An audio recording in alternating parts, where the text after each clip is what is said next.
Taking cuttings, a Just for Growers 4-minute guide.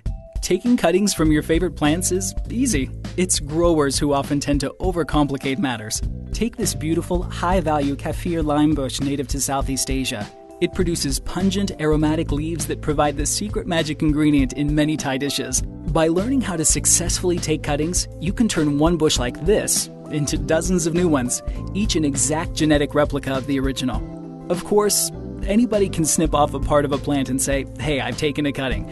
But under regular conditions, it will quickly dry out, wither, and die.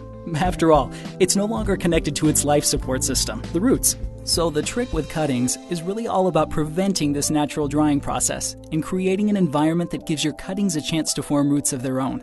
Right, so the first thing you gotta do is prepare your workspace and gather your equipment. After all, the faster you work, the quicker you can get your cuttings into their rooting environment. You'll need a propagator to maintain high humidity around the cuttings to stop them from drying out, a clean, sharp blade to make precise cuts, some propagation media, and some rooting gel or powder. Here, we're going to use gel. Check the use-by date and pour a small amount into a shot glass. Don't contaminate your rooting product by dipping cuttings in it directly.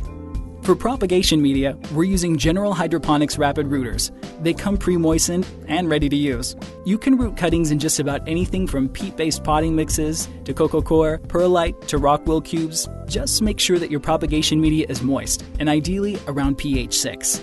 Next, find a growth tip. This is a point from where the plant actively grows. Now generally your cuttings will be more vigorous if they're taken from a plant in a vegetative state that's producing stems and leaves and not in flower. Slice around 4 inches below the growth tip. Some growers will insist you cut an angle of 45 degrees like we're doing here, but this isn't a golden rule. Just make sure it's a clean cut and try not to bruise or crush the stem.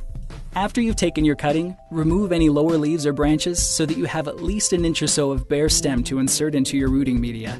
Once again, remember to work fast. Dip the base of your cutting into rooting gel or powder and insert it into your rooting media before placing it inside a propagator. And that's it. See? Told you it was easy. When placing your cuttings in a propagator, be sure to space them out so they don't touch each other. And remember, keep light levels low. Too much light on your fragile new cuttings will stress them out and create excessive heat in your propagators, leading to transpiration stress, wilting, and even death. If you're using a multiple array T5 fluorescent lighting fixture like this, raise it a good 10 inches or so above the propagator lid. Make sure that the vents on your propagator are closed to keep relative humidity levels high. You can easily monitor the temperature and relative humidity inside the propagator using a minimum-maximum thermometer hygrometer with a remote probe. They only cost around $20 and are available from any indoor gardening retailer. Finally, and this is the hard part, be patient. Depending on the species, cuttings can take anywhere between 6 days to 6 weeks to produce roots. In the meantime, check your propagation media regularly to ensure it remains moist, but be careful not to oversoak it. Once you see roots, your cutting is ready to be transferred into a larger pot, cube, or straight into a hydroponic system.